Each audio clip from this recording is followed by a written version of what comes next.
Hey guys, welcome to the hands-on review of Samsung Galaxy A7 2018, which is a mid-budget device by Samsung, and we all know that Samsung is best for making flagship device, and now they are on to killing the mid-budget range as well.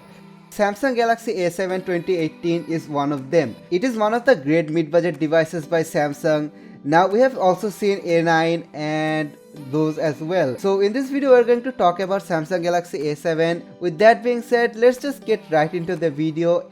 Just before we start, I would really appreciate if you guys subscribe to the channel. This video is sponsored by hello.com. They are a great shop in Tangail and you should better check them out. I have put the links in description box below, and they also have a Facebook group as well. So just go there and join the group. So let's just get right into the video. First of all, I have the A7 2018 and the box of it here. Now there is nothing super special in the box. You get the phone, charger and those. So I'm not going to do the unboxing. Let's just skip that part. Now on the behind of the box, you get some configuration which I don't think anyone reads at all. So let's just get right into the main review. Now first of all, let's talk about the 6-inch Super AMOLED display. Now we all know how great and crispy Samsung's AMOLED displays are. Now this one is not any different.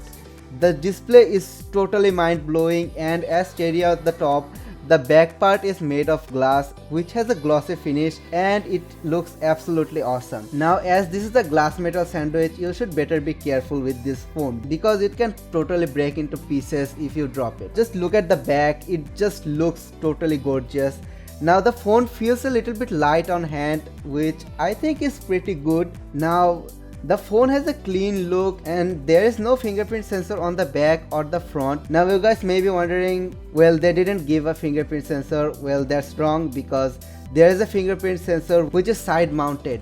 And I think this is the best place to place a fingerprint sensor because it gives the phone a clean look and doesn't take much space at all.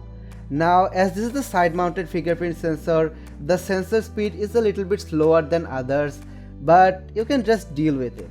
You can just configure your fingerprint just like other phones.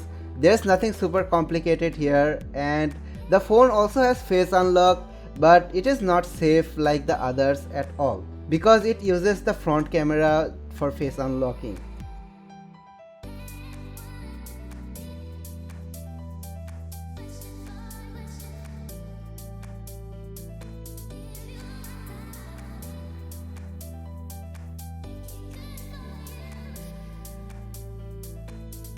The SIM card slot of the device is on the left side, and there you can put two SIM cards and a micro SD card at the same time. There is no hybrid slot, it's just regular normal slot, so you are not missing up on anything. Then on the bottom you get the 3.5mm headphone jack, which is great to have.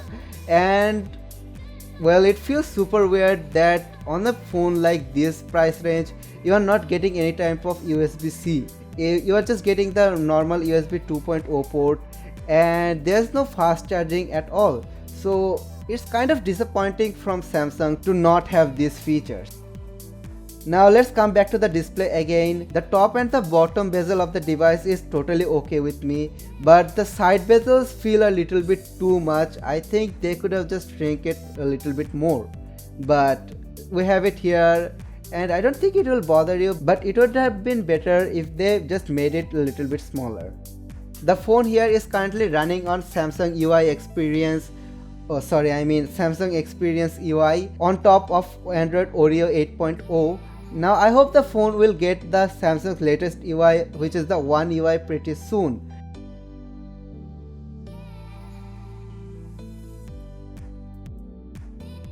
Now let's come to the hardware section. The device here is currently running a Exynos 7885 chipset, which is made by Samsung, and it is equivalent to Snapdragon 660. Now the device I have here has 4 gigs of RAM, but there is also a 6 gigs of RAM version of this device as well. And the storage of the device is 64 GB, but there is also a 128 GB version of the device as well.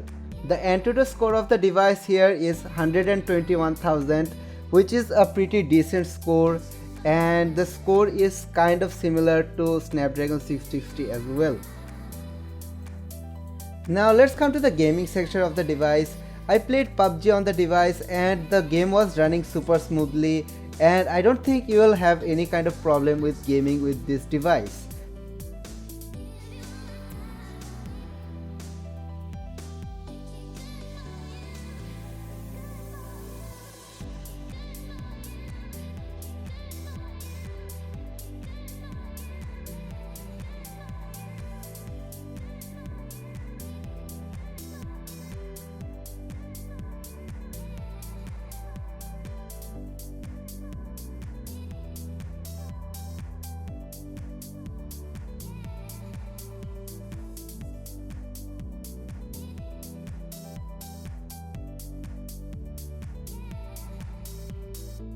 Now let's come to the main section of the device, which is the camera.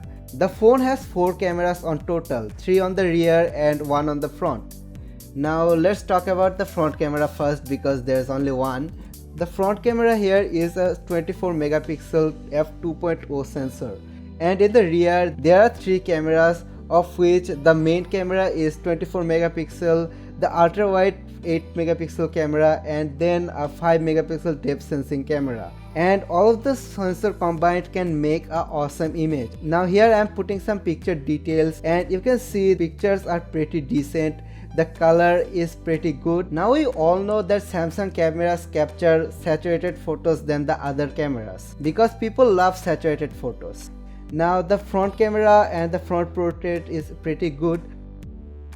Rear camera has EIS as well, which is electronic image stabilization, and it is quite useful for videography, but we are not able to check it. So we have that there. Now let's come to the battery section. Now the phone has 3300 milliamps of battery, which I think would be enough to get you through a day if you are a moderate user, but if you are a heavy user like me, you may need to charge your phone twice a day.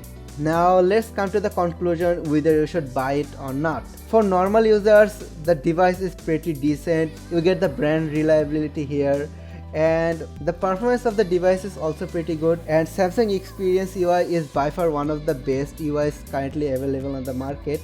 Now this line only goes for good devices like this one, like S8 and those. Obviously this line doesn't go for the cheap ones, and you are basically not missing on anything. But if you are a gamer, then I think you should just avoid it because of the low battery capacity, and you can get some better devices in this price range as well. Huawei Y9 2019 is also an option, which I also made a review on, and you can also check that as well. So guys, this is it for today, and if you guys enjoyed the video and the video helped you a little bit, then just hit that like button and press the subscribe button. We're on a grind and that will help us a lot, and I'll catch you up in the next video.